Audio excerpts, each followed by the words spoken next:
Hello students, गुरु मंत्र mains answer writing सबका स्वागत है। आज हम लोग फिर एक नए कॉपीज के साथ अपना आंसर राइटिंग क्लास चलाएंगे। इससे पहले भी हम लोग कई कॉपीज का एनालाइज कर चुके हैं और इसके माध्यम से हम लोगों ने समझने का प्रयास किया कि आंसर राइटिंग के दौरान क्या गलतियां नहीं करनी चाहिए और आंसर राइटिंग में क्या सावधानी बरतने की ज़रूरत है। जो आंसर राइटिंग के रूल रेगुलेशंस हो या चाहे प्रस्तुतिकरण यानी प्रेजेंटेशन हो, भाषा चयन किस प्रकार से करना चाहिए, शब्दों को किस प्रकार से कहाँ पर कैसे प्रस्तुत करना चाहिए, ये सब समझने का कोशिश किए। और आज फिर हम लोग एक नए कॉपीज के साथ समझने का प्रयास करेंगे। ये जिनका कॉपी है, पुराने स्टूडेंट इनसे परिचित है, नए स्टूडेंट को इनका परिचय दे दूं। इनका नाम नीरज कुमार है और ये बीपीएससी 67 में assistant plan officer, assistant director, एक ही नाम है, एक ही पोस्ट का दो नाम है, ये पद प्राप्त कर चुके हैं। इन्हीं का ये कॉपी है जो वो स्टूडेंट पीरियड के जब वो स्टूडेंट थे, जब उनका रिजल्ट नहीं हुआ था और वो यहाँ से तैयारी कर रहे थे, उस दौरान जो वो उन्होंने कॉपी प्रैक्टिस किए हमारे इंस्टीट्यूट में, उन्हीं का ये कॉपी है। और इनसे हम लोग समझने का प्रयास करेंगे कि आंसर राइटिंग किस प्रकार से करना चाहिए। तो आज का जो क्वेश्चन है हम लोग देखते हैं। ये वो क्वेश्चन है आज का जो सिर्फ स्वतंत्र भारत का ही नहीं बल्कि ब्रिटिश भारत का, जब ब्रिटिश सरकार के अंडर में थी तब से वो विषय भारत में बना हुआ है। वो विषय क्या है? वो विषय है निर्धनता। आपका वो विषय क्या है? वो है निर्धनता। ये वो टॉपिक है जिस पर चर्चा आज से नहीं, ब्रिटिश भारत से ही हो रही है। स्वतंत्रता के बाद भी हम लोगों का सबसे पहला जो जितने भी पंचवर्षीय योजना आए शुरुआत के, उनमें सबसे विशेष ध्यान इसी पे रखा गया। आज भी हमारे देश के राजनीतिक जो पार्टीज है उनके लिए ये सबसे प्रमुख मुद्दा होता है, जब तक कि वो विपक्ष में हो। सरकार में आने के बाद फिर वो यही बताते हैं कि निर्धनता नहीं है, जब तक विपक्ष में हो। और हर पार्टीज के मैनिफेस्टो में ये मुद्दा ज़रूर रहता है और सरकार के बनने के बाद फिर वो अपने आप कम होते, फिर विपक्ष में जाने के बाद फिर ये मुद्दा अपने आप बन जाता है। तो ये वो विषय है, आज का जो आंसर राइटिंग है उस विषय पर है, जो कह सकते हैं स्वतंत्र भारत ही नहीं बल्कि ब्रिटिश भारत से ही ये टॉपिक इस देश में चले आ रहा है। तो देखते हैं क्या क्वेश्चन है निर्धनता पर। क्वेश्चन है, स्वतंत्रता के 7 दशक बीत जाने के बाद भी, 8वां दशक का भी कहिए तो आधा बीत ही चुका है, अब 8वां दशक भी पूरा ही होने वाला है 2-3 साल में।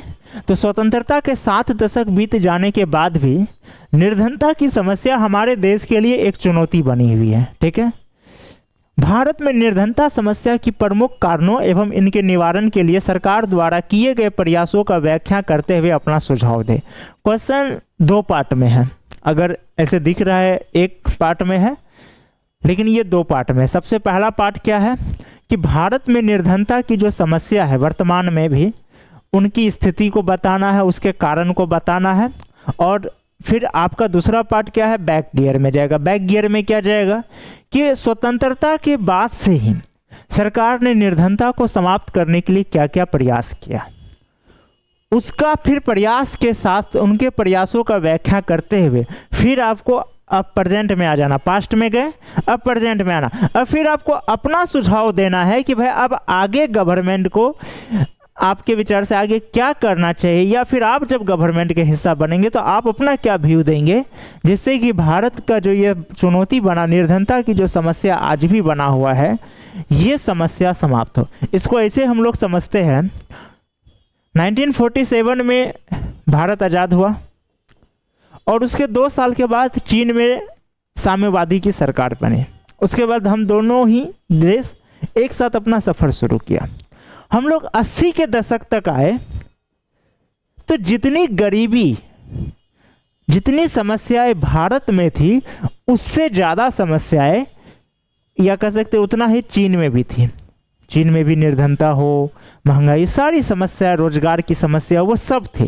लेकिन आज हम लोग देख रहे हैं कि चीन काफ़ी आगे जा चुका है और उसके तुलना में हम लोग इकोनॉमिकल दृष्टिकोण से अगर बोले, देशभक्ति में वो करना अलग बात है कि भारत माता किसी से कम नहीं, लेकिन इकोनॉमिकल दृष्टिकोण से बोले, जो कि आज सच्चाई है, तो हम लोग अभी चीन से पीछे हैं। इकोनॉमिकल से बोल रहे, हो सकता है ये बात सही है कि भारत का अपना एक अपना एक अलग स्टेटस है वर्ल्ड पॉलिटिक्स में, इनका अपना एक अलग सिस्टम है जो चीन का नहीं है, ना वो कभी हो पाएंगे, तो वो एक अलग विषय है। लेकिन इकोनॉमिकल दृष्टिकोण से देखें तो हम लोग सफ़र साथ शुरू किए, समस्याएं साथ थी। 80 के दशक तक भी देख रहे हैं कि दोनों का समस्या इक्वल चल रहा था, चाहे गरीबी हो, महंगाई हो, भ्रष्टाचार। लेकिन आज चीन हम लोगों से इकोनॉमिकल दृष्टिकोण से देखें तो काफ़ी आगे निकला हुआ है, और लेकिन हम लोग पीछे हैं। तो सवाल यही है कि आपको वो कैसे सुझाव देना है।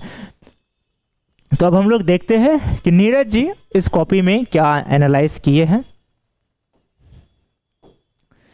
समाज के वैसे वर्ग जिसमें समाज का एक भाग अपने जीवन की बुनियादी आवश्यकताओं को संतुष्ट करने में असमर्थ रहता है।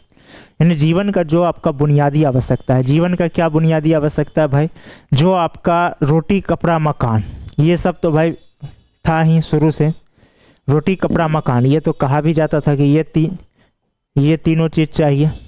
लेकिन आज के दृष्टिकोण से सिर्फ इतना नहीं है।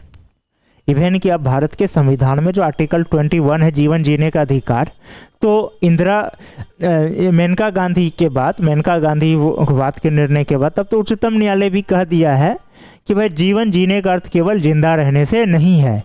जीवन जीने का अर्थ से क्या रोटी कपड़ा मकान दे दिए यानी वो जिंदा रह गया? नहीं। एक गरिमामय जीवन के लिए क्या चाहिए?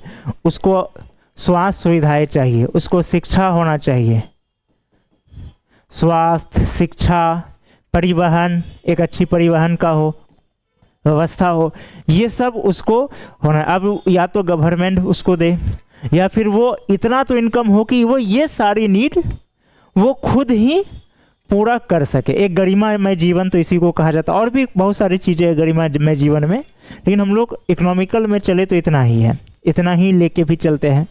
तो जो कहा जा रहा है कि ये लिखा है कि समाज जैसे वर्ग जिसमें समाज का एक भाग अपने जीवन की बुनियादी आवश्यकताओं को संतुष्ट करने में असमर्थ रहता है, उस वर्ग को निर्धनता की श्रेणी में रखा जाता है। बिल्कुल एक सही बात है। हर देश का निर्धनता का श्रेणी अलग होता है।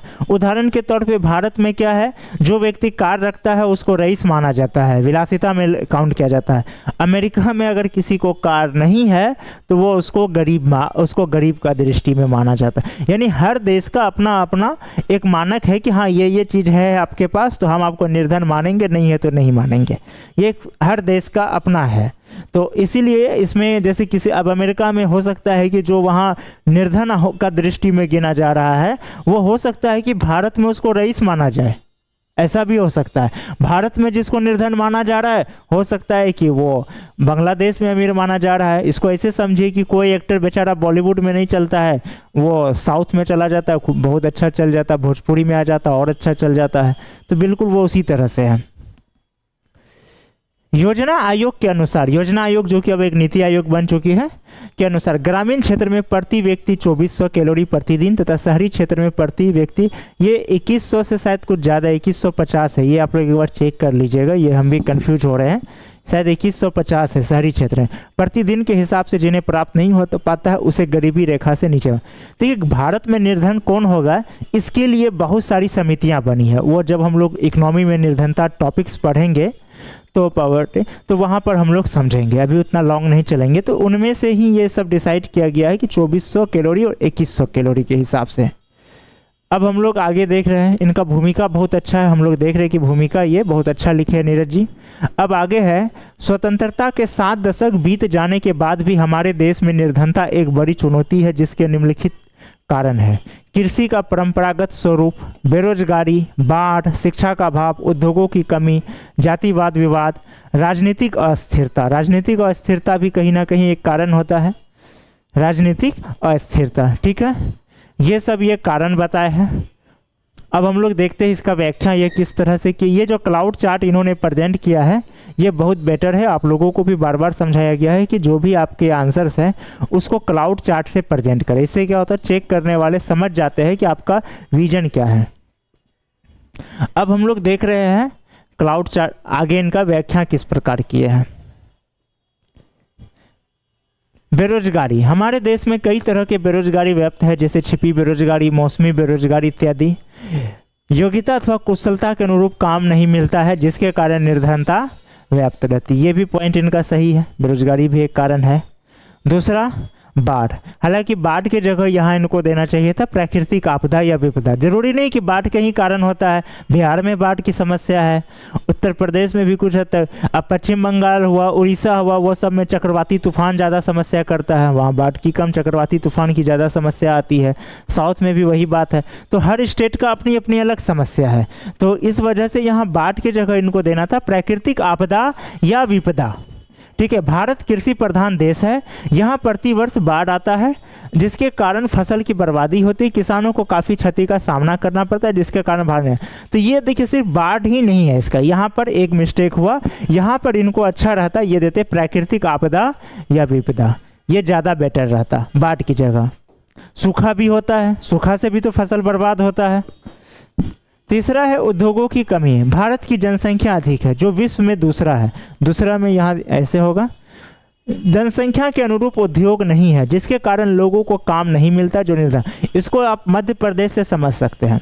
मध्य प्रदेश में जब शिवराज सिंह सरकार की बनी थी, उन्होंने काफ़ी इंजीनियरिंग कॉलेज को, जो इंजीनियरिंग कॉलेज है, इन लोगों को उन्होंने पूरा सुविधा दिया कि आप लोग आइए हमारे यहाँ कॉलेज खोलिए और हम लोग आपको पूरा ज़मीन वगैरह तुरंत दिलवाते हैं।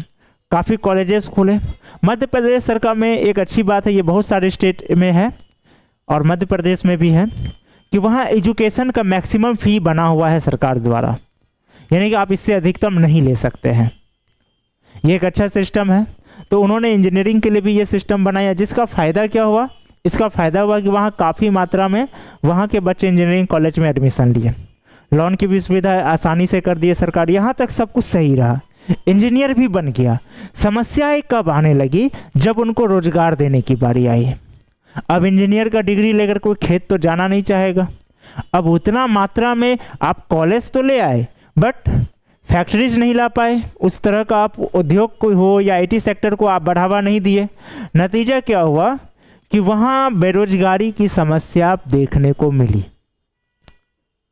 क्योंकि अब इंजीनियरिंग करने के बाद वो बच्चा, भले वो किसान का बच्चा, वो कहेगा हम नहीं जाएंगे, हम खेती करने, हमको रोजगार। ऐसा नहीं कि वो इनकम नहीं कर रहा, वो कर रहा अपना, उसका घर में खेत है, खेती कर रहा है, कमा भी रहा है, लेकिन उनका है कि भाई हम इंजीनियरिंग करके ये खेती कर रहे हैं, तो वो अपने आप को बेरोजगार ही उसको और माना भी जाएगा। तो ये भी एक समस्या होती है कि यहाँ उद्योगों की कमी है जनसंख्या के अनुरूप।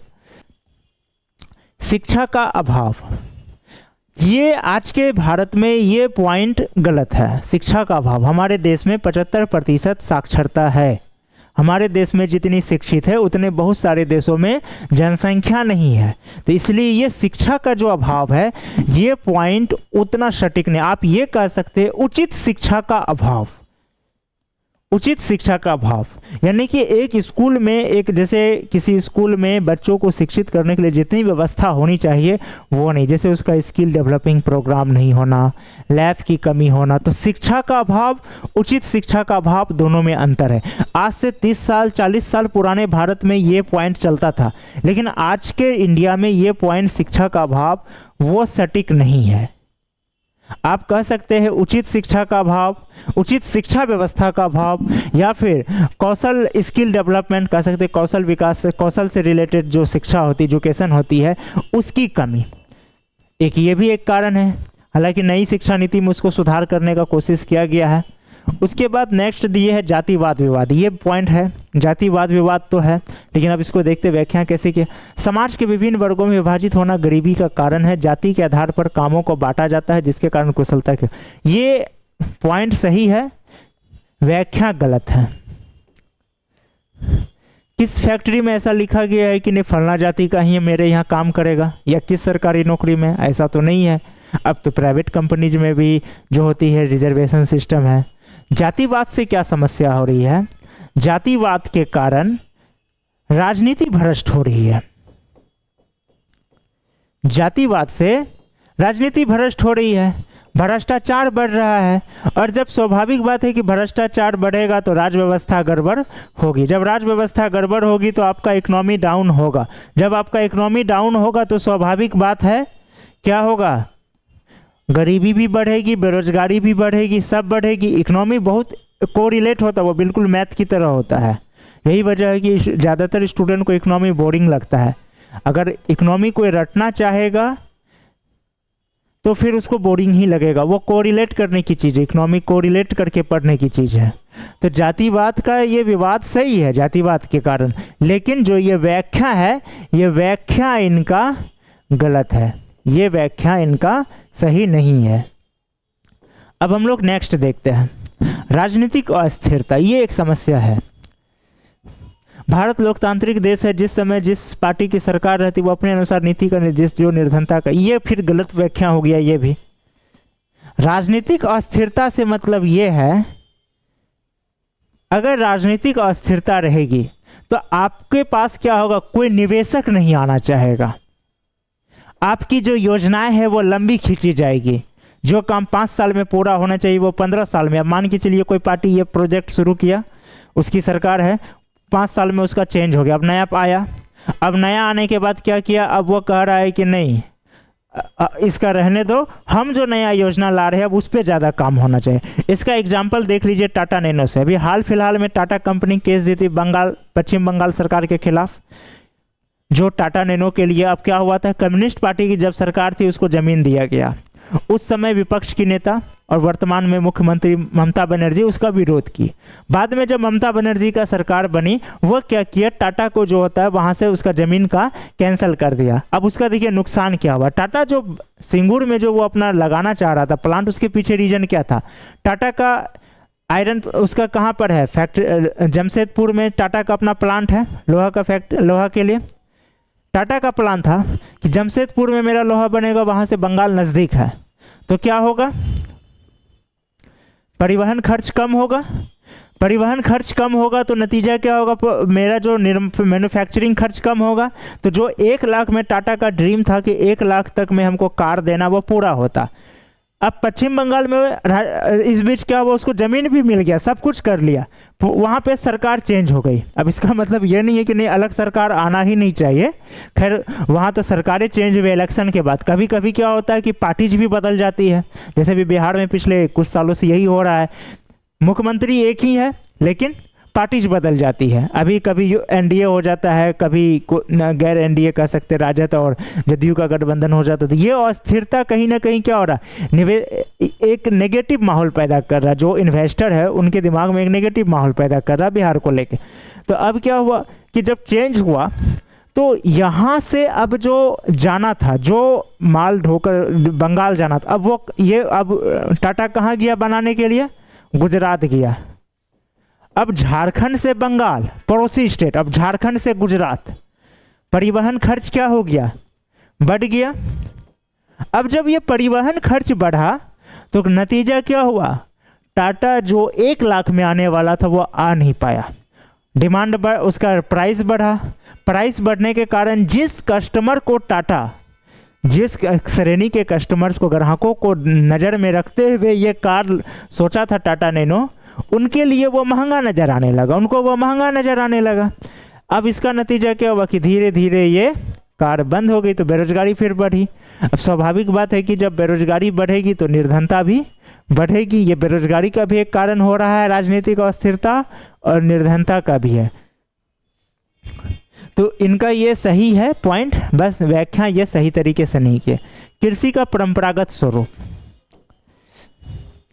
भारत कृषि प्रधान देश है, यहाँ अभी भी कृषि की परंपरागत स्वरूप है जिसमें मुनाफा कम होता है, काम के अनुसार पारिश्रमिक नहीं मिलता है। ठीक है, सही पॉइंट है ये। उपयुक्त विवरण के आधार पर कहा जा सकता है कि स्वतंत्रता के 7 दशक बीत जाने के बाद भी निर्धनता की समस्या हमारे देश में एक चुनौती के रूप में है। भारत में इस समस्या को निजात पाने के लिए सरकार द्वारा निम्नलिखित प्रयास किए जा रहे हैं। सामुदायिक विकास कार्यक्रम, ये असल में अमेरिका की सहायता से हम लोग के शुरू किए थे 52 में, और ये वास्तव में पंचायती राज का एक कह सकते एक प्रोग्राम था। इसके बाद ही पंचायती राज आया। ग्रामीण युवाओं के पंचायती राज कह सकते हैं, या फिर कह सकते हैं जो मतलब शासन का जो छोटे स्तर पे शासन को करना, जो मतलब गांधी जी का था जो ड्रीम था आर्टिकल 40 में, उसको पूरा करने के लिए, शुरू करने के लिए इसको शुरू किया गया था। ग्रामीण युवाओं के सशक्तिकरण के लिए प्रशिक्षण, 1979 में ग्रामीण युवाओं को प्रशिक्षण द्वारा रोजगार उपलब्ध कराने के लिए ये योजना शुरू की गई। स्वर्ण जयंती हित रोजगार योजना, शहरी गरीबी दूर ये योजना 97 में की गई। स्वर्ण जयंती ग्राम स्वराज योजना, ठीक है। महात्मा गांधी राष्ट्रीय ग्रामीण रोजगार गारंटी योजना, मनरेगा, प्रधानमंत्री जनधन योजना, प्रधानमंत्री कौशल विकास योजना, ठीक है। स्टार्टअप इंडिया कार्यक्रम, सही है। प्रधानमंत्री मुद्रा योजना, ये भी सही है। राष्ट्रीय पोषण मिशन, ये भी सही है। निष्कर्षतः यह कहा जा सकता है कि उपयुक्त प्रयासों के आधार पर निर्धनता दूर करने के लिए सरकार प्रयासरत है। यहाँ तक इनका आंसर लगभग सही है। बीच में अगर एक भूमिका भी इनका सही था, निर्धनता का जो कारण बताया वो भी सही था। व्याख्या करने में ये 1-2 पॉइंट में गड़बड़ा गए बीच में, बाकी ये सरकार का भी प्रयास तक सही है। अब बहुत सारे प्रयास है तो एक एक को लिखे तो काफ़ी लंबा है, मेन प्रयास लिखे, लेकिन ये गड़बड़ा गए। हम पहले ही क्या बोले, क्वेश्चन क्या है, बैक में जा रहा है फिर प्रेजेंट में आ रहा है। क्वेश्चन बैक में जाके फिर प्रेजेंट में इन कर रहा है। प्रेजेंट में क्या इन कर रहा है, इनसे क्या पूछा गया, आप सुझाव दे, यानी कि सरकार तो प्रयास कर ही रहा, आपको भी अपना सुझाव देना है कि भाई आखिर आपको अगर मान के चले आप प्रशासनिक अधिकारी बनने जा रहे हैं और आपको वही कार्य सौंपा जाए तो आपको अपना सुझाव देना है कि सुझाव आपके विचार से कैसे इसको दूर किया जा सकता है। तो ये सुझाव वो नहीं दिए, यानी कि ये लास्ट में आके गड़बड़ा गए, ये सुझाव नहीं दिए। जैसे अब ये तो क्या सुझाव देते वो वही बता सकते हैं, ठीक है। हमारे विचार से अगर हमें सुझाव देने के लिए तो सबसे पहला मेरा सुझाव रहेगा, जो स्कूल है, स्कूल में स्किल डेवलपिंग जो होता है उसका कोर्स कराया जाए, ताकि जब जब वो बड़े हो तो उनको एक काम के प्रति अनुशासित हो जाए, काम के प्रति, समय के प्रति। वर्तमान समय में एक सबसे बड़ी समस्या क्या है कि लोग में रोजगार तो है, तो जो समस्या बेरोजगारी है, सबसे बड़ी समस्या स्किल की है। चीन क्यों किया आगे बढ़ा, क्योंकि वो अपने लोगों को स्किल में ध्यान दिया।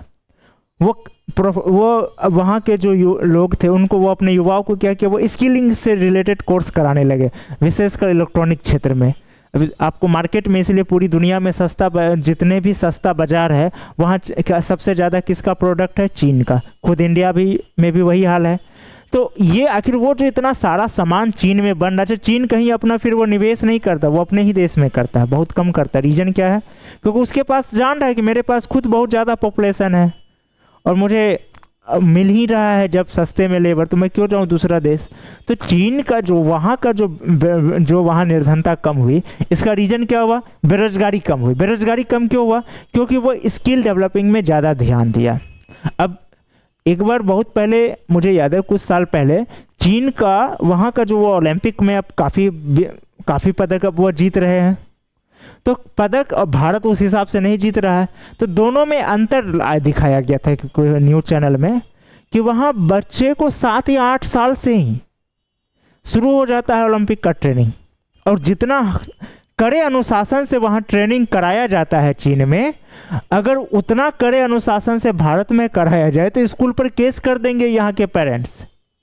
लेकिन वहाँ कराया जाता है और गवर्नमेंट के ऑर्डर से, गवर्नमेंट के द्वारा कराया जाता है, तो उसका आज रिजल्ट सामने है। आज वो स्वर्ण पदक, हम लोग आबादी में आगे बढ़ जरूर गए उनसे, लेकिन स्वर्ण पदक में आज भी उनसे बहुत पीछे हैं। तो ये सब सुझाव देना था। उसके बाद दूसरा क्या था, दूसरा सुझाव ये है कि आपको लोगों को बचत की व्यवस्था की जाए। बचत की व्यवस्था का क्या होगा, हम लोग इनकम पर ज़्यादा ध्यान देते हैं, सेविंग पर कम ध्यान देते हैं, ये भी एक समस्या है। जैसे बहुत सारे ऐसे खर्च होते हैं जो हम लोग दिन प्रतिदिन मुफ्त में नाजायज करते हैं, जैसे इलेक्ट्रिसिटी। हर व्यक्ति कम से कम 1 वाट प्रतिदिन नाजायज खर्च करता है इंडिया में इलेक्ट्रिसिटी को लेकर के। ये इंडिया की प्रॉब्लम है, यहाँ पर ये नहीं फिक्स है। अगर आप 1 वाट भी कर रहे थे, यानी 8 रुपया तो आप प्रतिदिन खर्च कर रहे हैं। लोग कह रहे हो 8 रुपया ही तो हो रहा है, लेकिन आप इसको पूरा मंथ से जोड़े 240 रुपया। अगर ये 240 आप कोई इंश्योरेंस में, छोटा मोटा इंश्योरेंस में भी डाल देते तो ये एक बहुत बड़ा आगे चल के एक अमाउंट बन के आएगा। तो हमें ये सेविंग की आदत डलवाने की ज़रूरत है लोगों में, और लोगों को भी ये समझना ज़रूरी है कि आपको सिर्फ इनकम सेविंग की भी सोचे। हम कहीं पे 10 मीटर पैदल चल सकते हैं, लेकिन गाड़ी से ही चलना है। अच्छा 2 रुपया का तो तेल जल रहा है, क्या दिखे, लेकिन ये नहीं समझ रहे कि वो 2 रुपया प्रतिदिन खर्च कर रहे हैं तो महीने का आपका 60 रुपया जा रहा है। ये 60 रुपया आप कहीं इन्वेस्ट कर दे तो हो सकता है कि कुछ दिनों में वो 70 बन के आए, 80 बन के आए।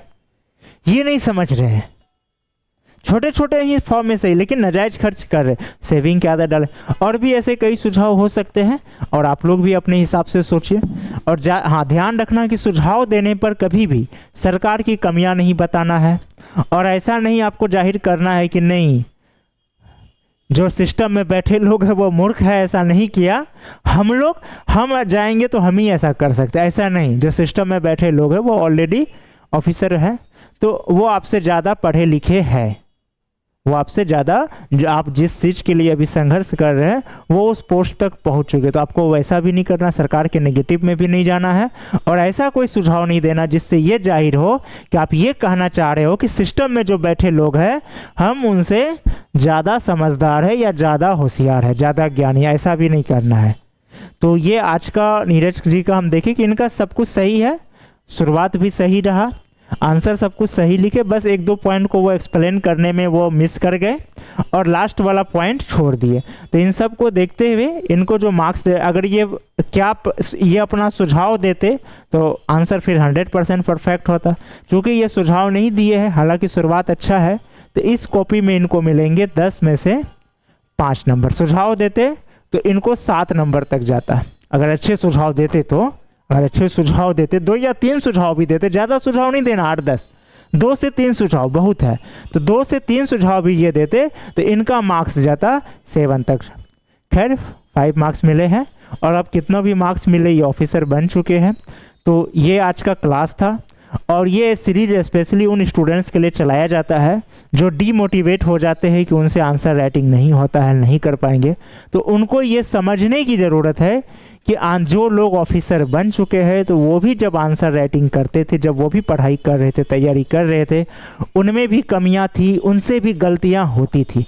बस वो रेगुलर प्रैक्टिस किए, उनकी जो कमियां हैं दूर हो गई, उनकी गलतियां खत्म, उन्होंने कम गलतियां करना शुरू किया। गलतियां तो वो होगी, आज भी अगर ये आंसर राइटिंग करे तो शायद 1-2 गलती तो निकलेंगे, कम निकलेंगे।